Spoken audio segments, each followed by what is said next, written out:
Hedzi nenhau dzomanhoko mabi angu dzomuzuva rwechishanu mwedzi waKakunguru.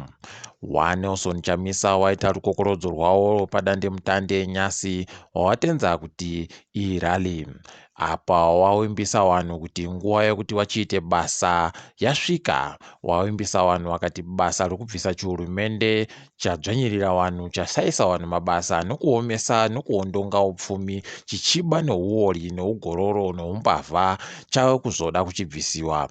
Watiwo kutanga musi wa31 bato rawo riri kutsigirana noari kuda kuita zvokuratidzira muzuvari. Mapfutawo dzimotokari aribe kukwira musondo rino ratiri kubatari.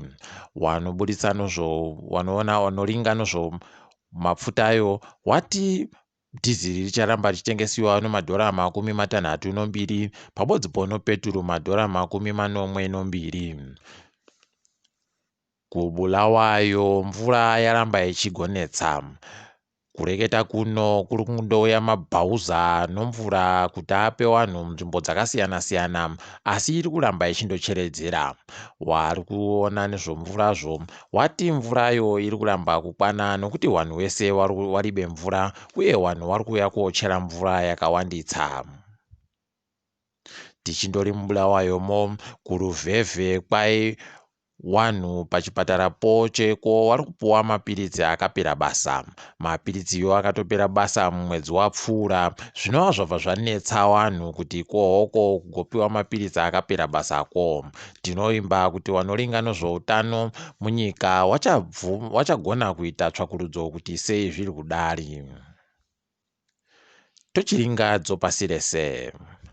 kuEswatini dare rese remakurukota ikweyo raenda mumukarandega nokuti mumwe wavo abatiwa nechirwere chodziwa mupengo. Izvi zvabva zvashamisa vanhu kuti inga vanotoshawo nokuti waingoramba wachiti kuribe zvakadari.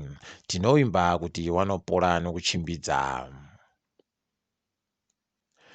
MuSouth Africa vabereki vazhinji vari kutsutsumwa nokusafara nokuda kwenhau yokuvhurwa pokareko zvikoro.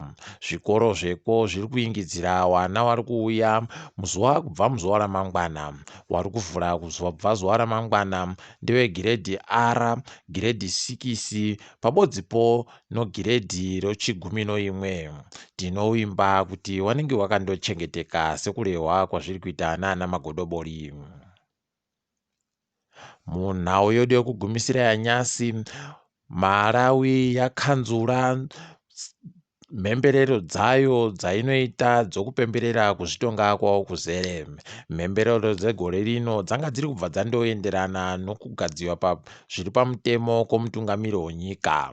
Izvi wazvimisa nokuti wari kuti iwo dziwa mupengo riri kuramba richiingidzira kuwanda muwanhu. Izvi wati zvichagona kuderedza kuti dziwa mupengo rirege kutekeshera zvakanyanyitsa. Tinofara chaizvo nodanhori nokuti wazhinji wangu watotsomwa kuti kohoko nai kushaya mashirayo ekuunganidza vanhu ipo kuino unye huri kutenderera. Tindori ipapo, ndini wenyu mhandu weonhau, toringana mangwana. Murare zvisvino.